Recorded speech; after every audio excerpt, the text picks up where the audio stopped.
Assalamualaikum warahmatullahi wabarakatuh. Kembali lagi di channel Miftahul Ulum teman-teman. Nah, meneruskan tema yang kemarin teman-teman, kita sudah sharing video sebelumnya yaitu tentang pokok-pokok mencapai iman. Dan untuk tema sekarang, kelanjutan dari pokok-pokok mencapai iman, kita akan membahas tentang macam-macam garis iman. Tema ini akan dipaparkan oleh Ustadz kita, yaitu Ustadz Abdullah Juhat. Tetapi Ustadz, ini ada beberapa pertanyaan di tema sebelumnya, yaitu tentang pokok-pokok mencapai iman yang telah kemarin kita bahas. Saya akan membacakan saja dari teman-teman yang sudah berkomentar di video sebelumnya. Oke, pertanyaan yang kemarin sudah menonton video tentang tema pokok-pokok mencapai iman, yaitu pertanyaan pertama dari Sri Suwanti. Terima kasih Kang Zuhat. Kang Zuhat, saya mau tanya contoh pola pikir Yahudi yang modern itu realnya seperti apa ya? Ini adalah pertanyaan dari Sri Suwanti. Kemudian pertanyaan kedua teman-teman dari Fakihul Quran. Apakah puncak keimanan itu ialah ketika kaum muslimin bersinergi kompak bersatu sehingga membuat khilafah tegak? Nah, ini adalah pertanyaan dari Fakihul Quran. Kemudian pertanyaan ketiga dari Nisa Aulia. Sami'na mendengar atau belajar ajaran Allah Subhanahu wa taala, tapi tidak ada orang yang kemampuan belajar Al-Qur'an tidak pintar, apakah belum termasuk beriman? Ya, yang dimaksud adalah jika orang yang belajar Al-Qur'an belum pintar, apakah beriman begitu maksudnya. Kemudian pertanyaan yang terakhir dari Mei. Assalamualaikum warahmatullahi wabarakatuh, Ustadz. Apakah ada penghalang keimanan dan apakah penyebabnya? Makasih sebelumnya Ustadz. Nah, ini dari pertanyaan-pertanyaan kemarin teman-teman yang sudah menyimak dari pembahasan pokok-pokok mencapai iman. Kemarin kita sudah bahas dan nantinya di akhir video ini akan langsung dijawab oleh Ustadz Abdullah Juhat. Nah, untuk itu teman-teman, untuk tema sekarang macam-macam garis iman akan dipaparkan, akan diuraikan oleh Ustadz Abdullah Juhat. Assalamualaikum warahmatullahi wabarakatuh. Bismillah, alhamdulillah. Alhamdulillahi nahmaduhu wa nasta'inuhu wa nastaghfiruh wa na'udzu billahi min syururi anfusina wa min sayyiati a'malina. May yahdillahu fala mudhillalah wa may yudlilhu fala hadiyalah.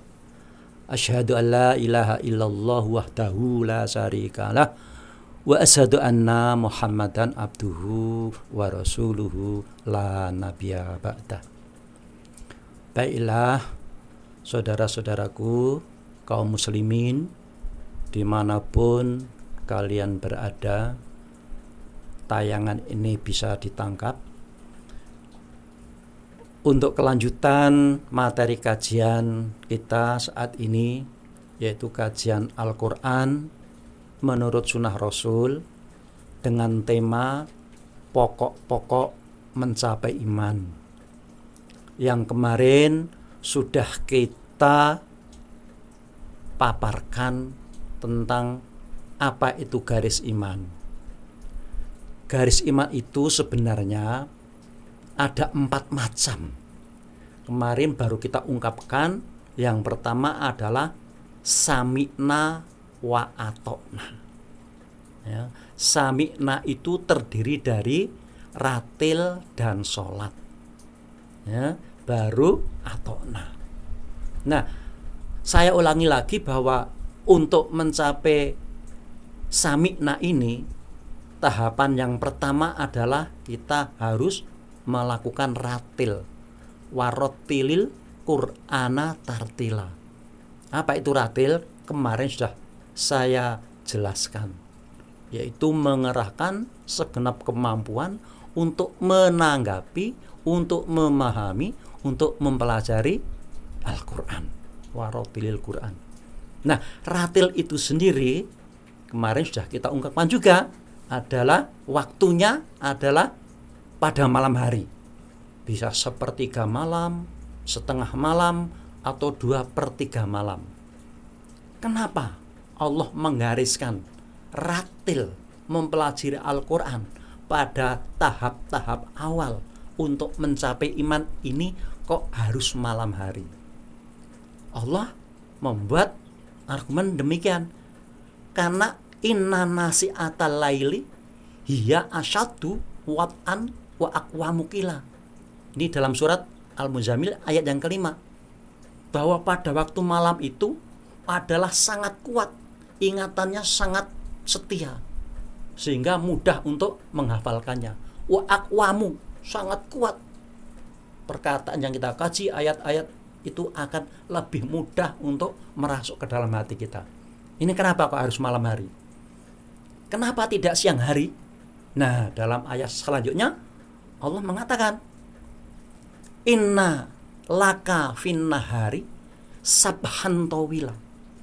Pada waktu siang hari kalian itu sibuk yang sangat panjang.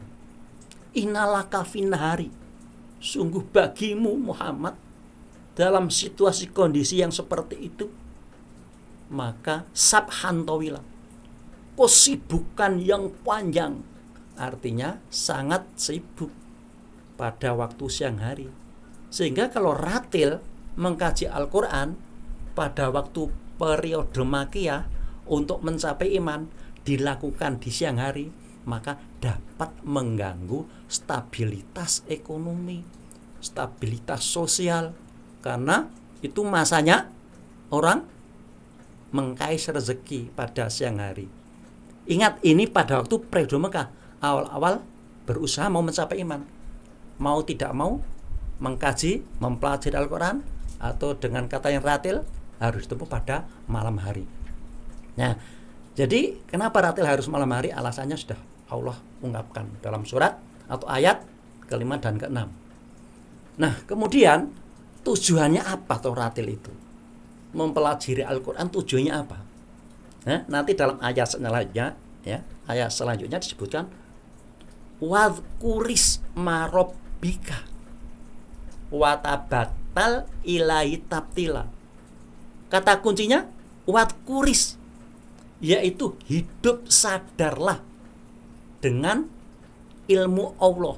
Wadhkuris marobbika, hidup sadar dengan ajaran Tuhanmu, ajaran pembimbing hidupmu, yaitu Allah.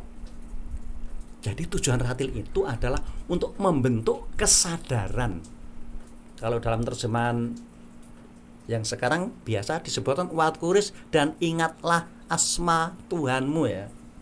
Padahal maksudnya itu adalah wadhkuris marobbika. Maka sambunglah kesadaran Anda dengan ratil itu, ya, dengan ajaran pembimbing hidup Anda, yaitu Tuhanmu. Watabattal ilai tabtila, yakni putuskan dengan kesadaran terhadap ajaran yang lain sebatal-batalnya.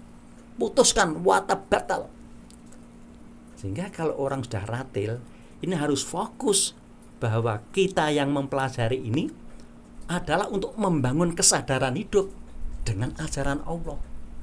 Ajaran yang lain pada waktu kita ratil, kita putuskan, tabtila, seputus-putusnya.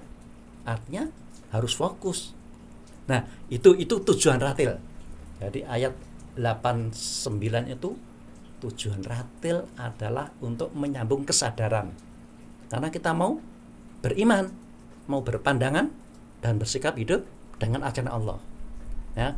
Kemudian setelah atau sebelum kita ratil atau selama kita ratil, maka kita harus tabah. Harus tabah, harus sabar. Kenapa? Sebab nanti yang dialami oleh para rasul atau dialami oleh Nabi Muhammad SAW dan pendukung-pendukungnya, begitu nanti mengkaji Al-Quran dari wahyu Allah, itu banyak gangguan-gangguan, banyak ucapan-ucapan, banyak cacian, cemoohan dan sebagainya. Maka kata Allah dalam ayat yang ke-10 apa? Wasbir ngalama yakuluna. Maka wasbir, bersabarlah. Apa sabar itu? Teguh bertahanlah. Jadi sabar itu teguh bertahan, tidak ngelokro, ya. Wasbir ngalama yakuluna, teguh bertahanlah terhadap apa yang mereka ucapkan, apa yang mereka ocehkan. Nanti kalau kita ratil itu banyak sekali orang yang macam-macam. Wah, koyo sing alim-alim dewe dan sebagainya. Maka terhadap yang tidak senang itu, kata Allah, wasbir ala mayakuluna. Teguh bertahanlah, bersabarlah. Ya. Wasbir alam jurhum hajron jamila.